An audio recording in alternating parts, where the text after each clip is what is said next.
చూడు ఓకే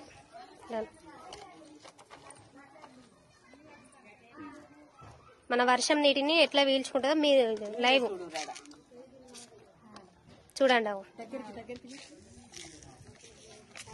చూసినా మన జాలు పొలాలు చౌడు అవి ఉంటాయి కదా పొలాలు చిన్నమ్మా పత్తి ఉంటదానే మన చౌడు పత్తులు ఉంటాయి చూసినా అటువంటి దాంట్లో ఏం చేస్తుంది అంటే ఆ నీళ్ళని మొత్తం అది ఆపెత్తదంట.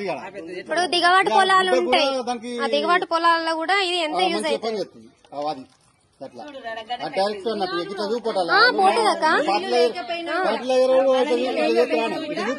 చూడు అవసరం లేదురా ఇందులో కొంచెం అది అవసరం లేదు ఇందులో ఇది కొంచెం ఏ రాకపోతే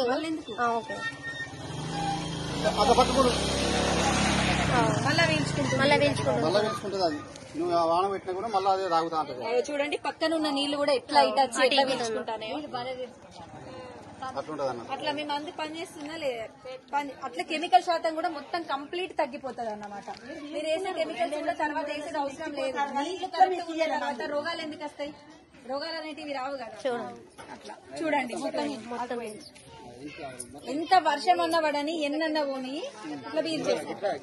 ఇది 6 నెలలు పని చేస్తారు సార్. ఇది మళ్ళా పంట రాక పని చేస్తుంది అది. మళ్ళా పంటకి మళ్ళా వాడుకోవాలి. అదే తీసుకో మళ్ళీ నెక్స్ట్ పంటకి